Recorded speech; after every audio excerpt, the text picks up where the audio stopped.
Sir మీ పేరు? జే వెంకటేశ్వరరావు. ఏం చేస్తా ఉంటారండి? పెయింటర్ అంటున్నారు కాబట్టి ఏంటి సార్ మీ పరిస్థితి? ఈ గవర్నమెంట్ వచ్చి 2 ఏళ్ళు అయిపోయింది, మరి మీ పరిస్థితి ఎలా ఉంది? 5 సంవత్సరాల పాటు టిల్ 1914 to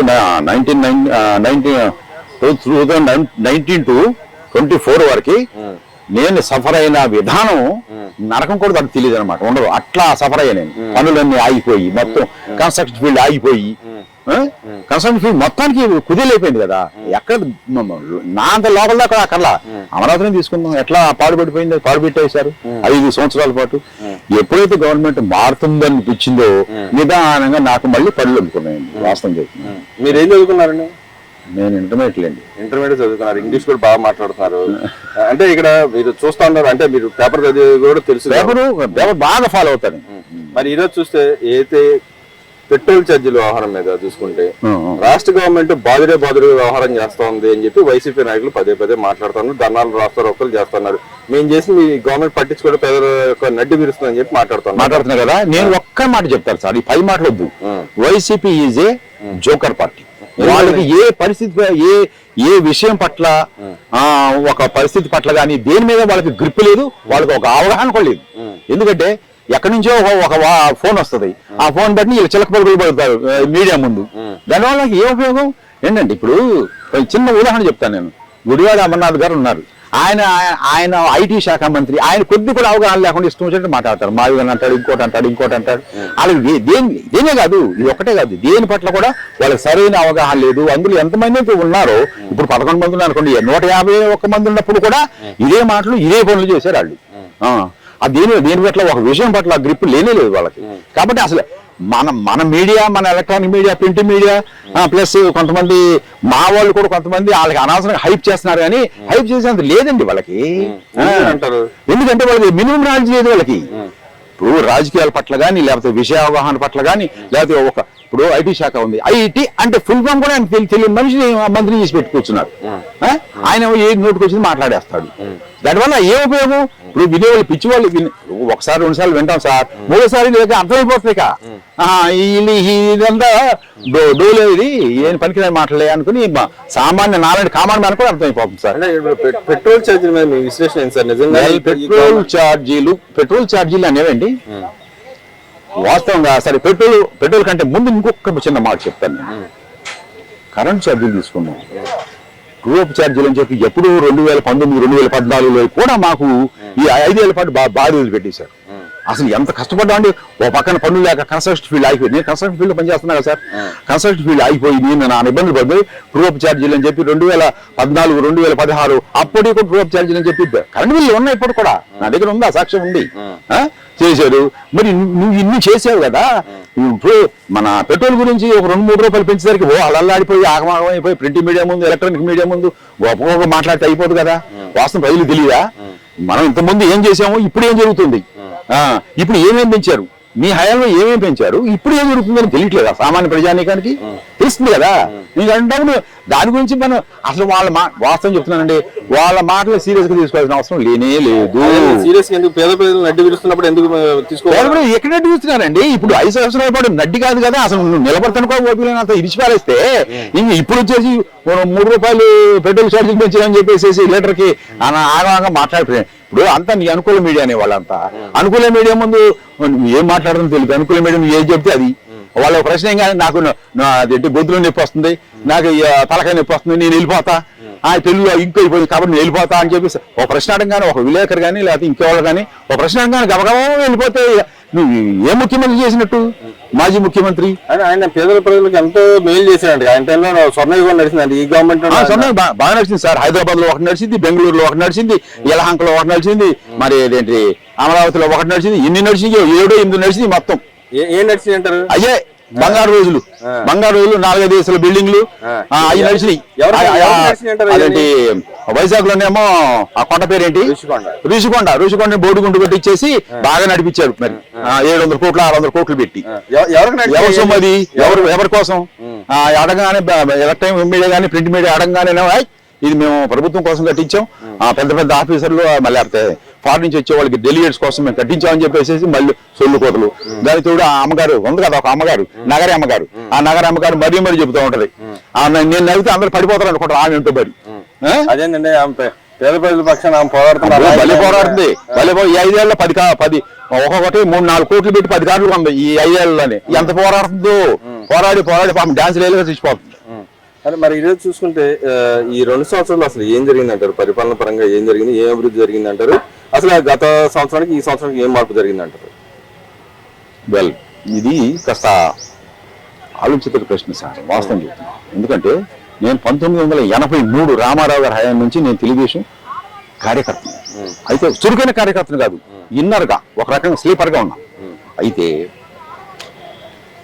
ఈ మాజీ ముఖ్యమంత్రి గారు ఏం చేయడంటే పదే అన్న మాటను, అన్న అబద్ధాన్ని పదే చెప్పి చంద్రబాబు గారి మనసుని కలుషితం చేసే, ఒక రకంగా చెప్పాలంటే. ఎట్లా అంటున్నానంటే, చంద్రబాబు గారు ఆయన శైలి, ఆయన యొక్క విధానము, ఆయన వేరు. ప్రజలకి ఎంత ఇప్పుడు దగ్గర 1000-1500 కోట్ల ఆస్తులు ఉన్నాయి ఆయనకి. ఆయన ఇంట్లో కూర్చుంటే సరిపోదా? రోడ్డు మీదకి వచ్చేసి ప్రజలకు మేలు చేయాలని అవసరం ఆయనకి ఏంటండి? ఆయనకు అవసరం లేదు కదా. 75 అంటాడు, 75 వయసు ఇంకేం చేస్తాడు? వెళ్ళిపోయి కృష్ణారామ నువ్వు చేసింది ఏముంది? ఆయన ఏదో చేశాడు. ఇప్పుడు ఈ 2 సంవత్సరాల్లో ఎన్ని లక్షల కోట్ల పెట్టుబడులు రాష్ట్రానికి తీసుకొచ్చాడు, ఎన్నిసార్లు విదేశాలు తిరిగాడు, ఎంతమంది ఫారిన్ డెలిగేట్స్ కలిశాడు, ఎంతమంది మా ఫారిన్ డెలిగేట్స్ మన రాష్ట్రానికి వచ్చారు. ఇవన్నీ ఒకసారి ఆయన కూర్చుని అవగాహన చేసుకుంటే అసలు ఆ మాటలు మాట్లాడాడు చంద్రబాబు గారు. చంద్రబాబు గారి గురించి మాట్లాడే అర్హత ఒక్కరికి కూడా లేదండి, వాస్తవం చెప్తున్నా. ప్రతిపక్షానికి కూడా లేదు, ఈవెన్ బీజేపీ వాళ్ళకు కూడా లేదు నన్ను అడిగితే. ఎందుకంటే ఆయన సిన్సియర్గా కష్టపడే వ్యక్తి, ప్రజల కోసమే ఆలోచించే వ్యక్తి. ఆయన నిరంతరం కూడా నిద్రపోతున్నా కూర్చున్నా కానీ ఆయన ప్రజల గురించి ఆలోచిస్తాడు. ఇంకోటి చేయడానికి కూడా ఏం లేదు. మీరు ఆ మాట అంటున్నారు కానీ వైసీపీ నాయకులు కానీ ఇంకో పక్కన మిగతా వాళ్ళు కూడా ఆయన వయసు అయిపోయినాడు, ఎందుకు అవసరం లేదు, వయసుతో సంబంధం లేదు, ఈయన పోరాడుతూ ఉన్నా కూడా ఆ వయసు అయిపోయింది కాబట్టి ఆయన కూర్చోవచ్చు, దాచుకున్న వ్యవహారంగానే తిరుగుతూ ఉన్నాడు చెప్తే ఎక్కడ ప్రజల గురించి పట్టించుకోవట్లేదు. అట్లా దాచుకో అనే కదా ఇది చేశారు. దాచుకో ఆయన చేస్తున్నాడు అనే కదా లేని కేసులన్నీ పెట్టించేసి మన దాని పేరేంటి 53 రోజులు జైల్లో పెట్టారు కదా. స్కిల్ స్కామ్ లో 53 రోజులు పెట్టారు. ప్రూవ్ అయిందా? అంతకుముందు ఇంకేదో పెట్టారు, అది ప్రూవ్ అయిందా? ప్రపంచంలో ఉన్న తెలుగు ప్రజానీకం, ఈవెన్ తెలుగు వాళ్ళే కాకుండా వేరే వాళ్ళు కూడా ఆయనకు సపోర్ట్ గా రోడ్ల మీదకి వచ్చేసి ధర్నాలు చేశారు. విదేశాల్లో ఉన్న వాళ్ళు కూడా అందరూ కూడా. మరి మీరు కన్స్ట్రక్షన్ లో ఉన్నారు కాబట్టి అసలు అమరావతిలో అసలు ఏం జరుగుతుంది? నిజంగానే అంత ఖర్చు అవుతుంది అంటారు? అసలు వీళ్ళు దాదాపు 17,000 ఖర్చు అవుతుంది స్క్వేర్ ఫీట్ అని చెబుతాను. నిజంగానే అంత ఖర్చు అవడానికి కారణం ఏంటంటారు? కారణం ఏంటంటే అట్లా ఖర్చు పెట్టడానికి కారణం ఏంటనండి. ఖర్చు అవడానికి కాదు, అట్లా ఖర్చు పెట్టడానికి కారణం ఏంటి తెలుసా? అది తిరిగి స్వయంగా సంపాదించుకుంటుంది కాబట్టి. ఎలా అంటే ఇప్పుడు దాని మీద మనకి రెవెన్యూ వస్తుంది. ఇప్పుడు హైదరాబాద్ లో సైబరాబాద్ కట్టారండి. ఈ సైబరాబాద్ మీద 1,10,000 కోట్లు ఎవ్రీ ఇయర్ రెవెన్యూ వస్తుంది. ఈ రెవెన్యూ ఎట్లా వస్తుంది? అక్కడ సాఫ్ట్వేర్ కంపెనీలు ఉన్నాయి, విదేశీ డెలిగేట్స్ ఉంటారు. ఏమంటే ఇవన్నీ కూడా ఆయన చంద్రబాబు గారు వేసిన మొక్కది వాస్తవం చెప్పాలంటే. మరి ఈ రోజు నాకు రెవెన్యూ రాబట్టే కదా తెలంగాణ మా పార్టీలు లేరని వెలుగుతున్నారు. అది కనుక లేకపోతే తెలంగాణ అసలు ఎక్కడ దాకా ఎందుకండి? కేసీఆర్ మన దాకా ఏమన్నాడు? మీరు వెళ్ళిపోయి మా రాష్ట్రం వెళ్ళిపోండి. నిజంగా కనుక మన రాష్ట్రం వదిలిపెట్టి వచ్చేస్తే ఒకడు అన్నాడు, మేము వెళ్ళిపోతారా బాబు, మీకు ఉద్యోగాలు ఎట్లా వస్తాయా? మీకు చదువు లేదు కదా, మీకు చదువు ఉంటే ఉద్యోగం వస్తుంది, మేము వెళ్ళిపోతే ఉద్యోగాలు రావని చెప్పేసి ఒక ఆయన ఓపెన్ చెప్పేశాడు. అట్లాగే చంద్రబాబు గారు అక్కడ సైబరాబాద్ పెట్టడం వలన రెవెన్యూ వస్తుంది. పర్ ఇయర్ వచ్చేసి 1,10,000 కోట్లు. అట్లాగే ఈ అమరావతి కూడా తను స్వయంగా సంపాదించుకుంటుంది రెవెన్యూ. ఆ రెవెన్యూ రాష్ట్రానికి ఎంతో ఉపయోగకరంగా ఉంది. ఇప్పుడు మనం పెట్టుబడి పెడతాం సార్. ఇప్పుడు పక్కన ఉన్న రాయలసీమ నుంచి కూడా తీసుకొచ్చి ఇక్కడే డబ్బులు పెడతా ఉన్నారు, దోచుకోవడం కోసం ఆ డబ్బులన్నీ వాళ్ళకి సంబంధించిన వాళ్ళకి ఇచ్చుకుంటా ఉన్నారు. పక్కన రాయలసీమ ఏంటండి? రాయలసీమ మన రాష్ట్రం కాదా? మనం అందరూ ఏదో కాదా? మన అందరూ ఆంధ్రప్రదేశ్ కాదా? పెడతామండి, పెడతాం. ఏముంది? ఇప్పుడు అట్లా పెట్టి ఇప్పుడు నువ్వేమో అదేంటి వాటర్ వ్యాన్లు తీసుకొచ్చేసి అట్ట బొమ్మలు పెట్టించేసి ఆనకట్ట కట్టించేసి నీళ్ళు వెళ్ళినట్టుకు చేసి సాయంత్రకాల మిషన్లు పీక్కి వెళ్ళిపోయావు రాయలసీమలో. ఏంటి ఆయన అక్కడ నుంచి ఉన్న రూపాయి తీసుకొచ్చేసి ఇక్కడ పెడితే తప్పే ఉంది? రేపు అదే అందరికీ ఉపయోగకరమే కదా, ప్రజానీకానందరికీ కూడా ఉపయోగకరమే కాబట్టి చేయొచ్చు. అంటే రాయలసీమ అభివృద్ధి ఏం జరగట్లేదని చెప్తా ఉన్నారు. జరగందే ఇవన్నీ ఎందుకు వస్తాయి సార్? ఇప్పుడు నిన్న కాకుండా పట్టిసీమ నీళ్లు వెళ్ళారు కాబట్టి వెళ్తున్నారు కదా, నువ్వేమో అట్ట మొక్కలు పెట్టేసి నీళ్లు వదిలేటట్టు మీడియా ముందు చేసి సాయంత్రకాలం మిషన్ బిక్కి వెళ్ళిపోయావు. అది కరెక్టా మరి? అది కరెక్ట్ అయినప్పుడు ఇది తప్పు ఎందుకు అవుతుంది? అంతే కదా సార్. కాబట్టి ఏమండి వాస్తవం చెబుతున్నా, వైసీపీ వాళ్ళకి విషయ పరిజ్ఞానం లేదు. రాజకీయ పార్టీ అని అంటారు అసలు అసలు రాజకీయ. ఇంకో విషయం, ఈసీకి నేను ఎన్నోసార్లు పోస్టులు పెట్టానండి బాబు. ఏమండి ఇది రాజకీయ పార్టీ కాదండి, సన్నాసుల పార్టీ. దీన్ని మీరు బ్యాన్ చేయండి, అసలు వద్దు. ఈ వైసీపీ పార్టీని మొత్తానికి బ్యాన్ చేసేయండి. ఎందుకంటే అయితే ఎలక్షన్ కమిషన్ ఒక రూల్ ఉంది తెలుసా, ఇంత పర్సంటేజ్ ప్రజానీకం యొక్క సపోర్ట్ ఉంటే దాన్ని రాజకీయ పార్టీగా కంటిన్యూ చేయొచ్చు అని చెప్పేసి ఒక ఉంది ఈసీలో.